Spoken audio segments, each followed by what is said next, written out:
Warisan cita-cita, takdir waktu, dan impian manusia merupakan hal yang tidak bisa dihentikan. Selagi manusia masih terus mencari makna kebebasan, mereka tidak akan pernah berhenti.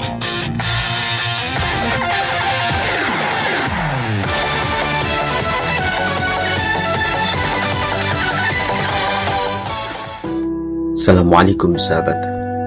Kalian para nakama atau kalian yang pernah menonton serial manga Jepang tentang tema bajak laut yang bernama One Piece.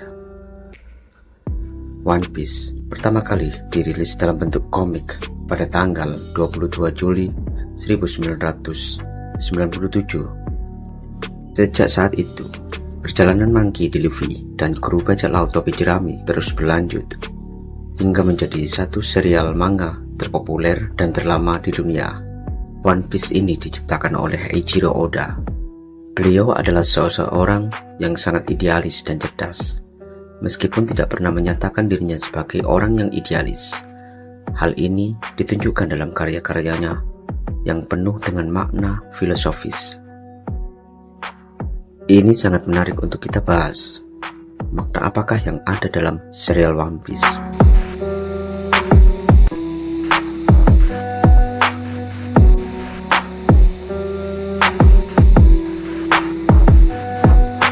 One Piece memang bukan hanya tentang mencari harta karun.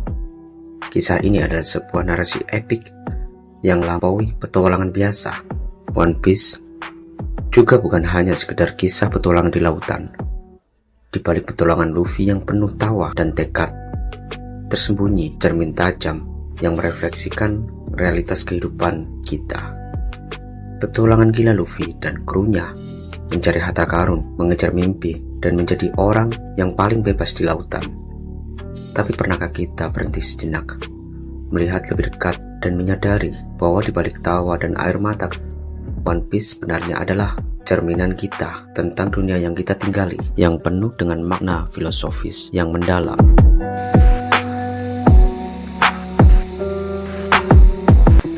Filosofi kebebasan absolut ini adalah inti dari semua yang ada di One Piece.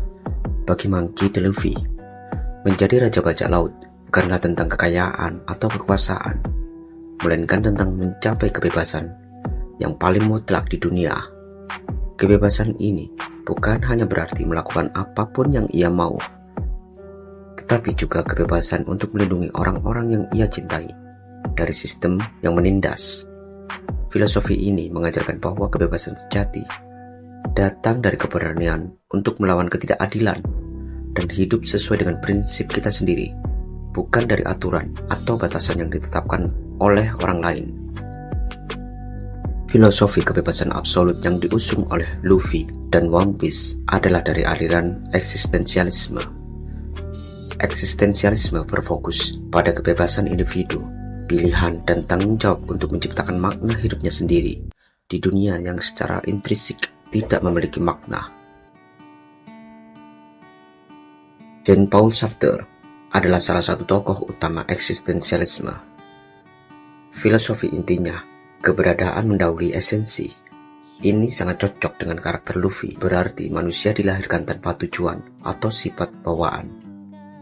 Sebaliknya, kita bebas sepenuhnya untuk menciptakan diri kita sendiri melalui pilihan dan tindakan kita. Manusia tidak lain adalah apa yang ia jadikan dari dirinya. Ini sangat sempurna menggambarkan Luffy. Ia tidak dilahirkan untuk menjadi pahlawan atau raja bajak laut.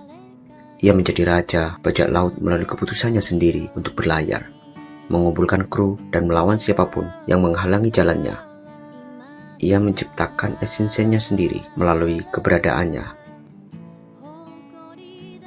Nietzsche, meskipun bukan eksistensialis dalam arti sempit, gagasan Nietzsche sangat mempengaruhi aliran tersebut. Ia adalah kritikus keras terhadap moralitas tradisional dan mendorong individu untuk menciptakan nilai-nilai mereka sendiri, menjadi Ubermensch atau manusia super. Ide ini adalah tentang melalui batasan moral yang ada untuk mencapai potensi tertinggi seseorang. Sebuah konsep yang sangat mirip dengan perjalanan Luffy. Jalan yang benar adalah jalan yang tidak ada dan kau harus membuatnya, kata Nietzsche. Ini adalah filosofi perjalanan yang dipegang teguh oleh Luffy. Ia tidak mengikuti jalur yang sudah ada. Ia berlayar ke Greenland, ke New World, dan menghadapi Yonko, bukan karena itu adalah jalur yang benar, melainkan karena jalan yang harus ia ukir sendiri untuk meraih mimpinya. Kierkegaard sering dianggap sebagai bapak eksistensialisme. Kierkegaard menekankan pentingnya pilihan individu dan gairah. Ia percaya bahwa kebebasan datang dari individu yang membuat lompatan keyakinan dan membuat pilihan pribadi yang penuh gairah, bahkan tanpa alasan rasional. Ini sangat mirip dengan cara Luffy mengambil keputusan yang seringkali didasari pada insting dan keyakinan murni, bukan pada logika. Untuk berani adalah kehilangan pijakan sejenak, dan untuk berani adalah kehilangan diri sendiri, kata Kierkegaard. Setiap kali Luffy melakukan tindakan berisiko, seperti menyerang Enies Lobby untuk menyelamatkan Robin atau menentang pemerintah dunia, ia melakukan lompatan keyakinan yang gila. Ia berani mengambil risiko untuk tidak kehilangan dirinya sendiri dan mentaati prinsip-prinsipnya. Jika ia tidak berani, akan kehilangan identitasnya sebagai bajak laut yang bebas. Segala sesuatu dapat diambil dari seseorang kecuali satu hal, kebebasan terakhir manusia untuk memilih sikap seseorang dalam setiap keadaan, untuk memilih jalannya sendiri. Ini sangat cocok dengan dunia One Piece, kebebasan sebagai pilihan, bukan absolutisme. Di dunia One Piece, konsep kebebasan seringkali disalahpahami. Banyak karakter mengejar kebebasan dalam bentuk kekuasaan atau dominasi, seperti bajak laut yang ingin menjadi raja dunia. Namun, Frankel berpendapat bahwa kebebasan sejati bukanlah kekuasaan tanpa batas, melainkan kemampuan untuk memilih sikap dan jalan hidup sendiri, terlepas dari kondisi eksternal. Luffy sebagai contoh nyata adalah perwujudan sempurna dari filosofi ini. Meskipun ia bercita-cita menjadi raja bajak laut dan memiliki kebebasan terbesar di lautan, kebebasan yang ia perjuangkan bukan untuk menindas orang lain. Ia berulang kali menunjukkan bahwa ia akan selalu berjuang untuk teman-temannya dan orang yang tidak bersalah.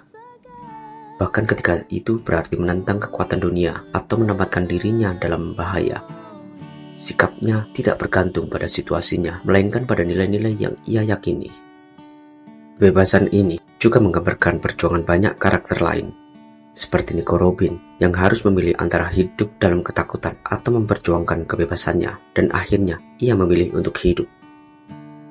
Trafalgar Law juga memilih untuk balas dendam dan menemukan tujuannya sendiri, yang mana ia pilih terlepas dari bagaimana ia dibesarkan.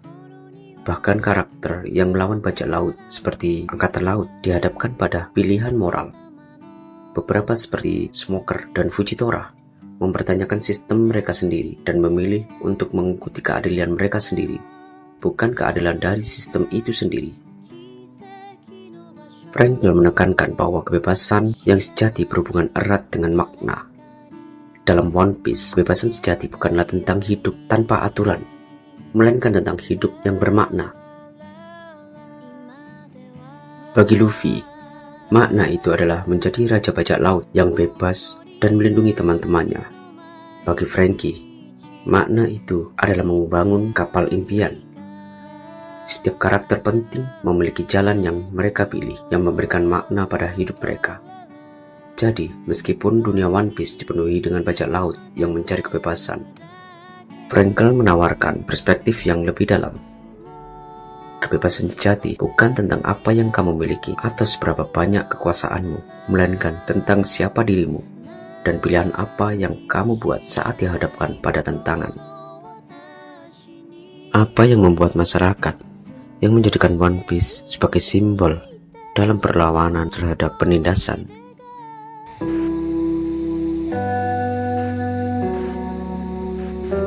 Sejarah dari semua masyarakat yang ada hingga saat ini adalah sejarah perjuangan kelas, kata Karl Marx.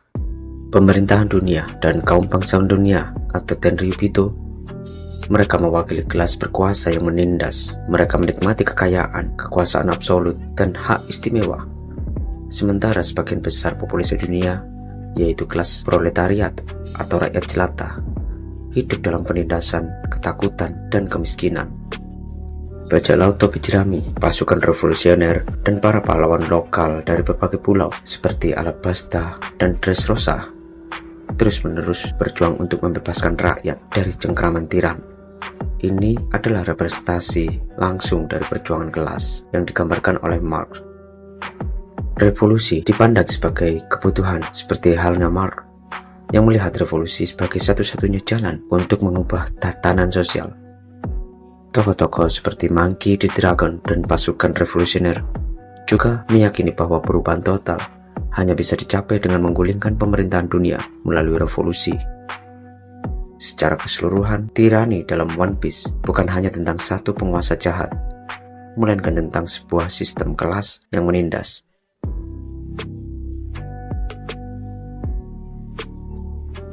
One Piece adalah cerita fantasi dengan kekuatan super dan makhluk mitologi. Banyak penggemar dan akademisi berpendapat bahwa realita yang digambarkan di dalamnya memiliki kemiripan yang kuat dengan masalah-masalah di dunia nyata. Kesamaan ini tidak terletak pada kejadian fisik seperti buah iblis atau perahu yang bisa terbang, melainkan pada tema-tema sosial, politik, dan kemanusiaan yang diangkat. Pemerintah dunia atau world government dan kaum bangsawan dunia atau Tenryubyuto adalah representasi dari tirani dan kekuasaan absolut. Mereka menyembunyikan sejarah, menindas rakyat, dan menggunakan kekuatan militer atau angkatan laut untuk mempertahankan status quo. Korupsi, ketidakadilan, dan perbudakan adalah hal yang lumrah di bawah kekuasaan mereka. Realitanya, di dalam sejarah dan kondisi modern, banyak negara yang menghadapi isu pemerintahan yang korup, penyalahgunaan kekuasaan, dan penindasan terhadap kebebasan berpendapat. Kelompok elit seringkali hidup dalam kemewahan, sementara rakyat miskin menderita. Itu menciptakan kesenjangan sosial yang sangat besar, sama seperti jurang antara Tenryubyuto dan masyarakat biasa.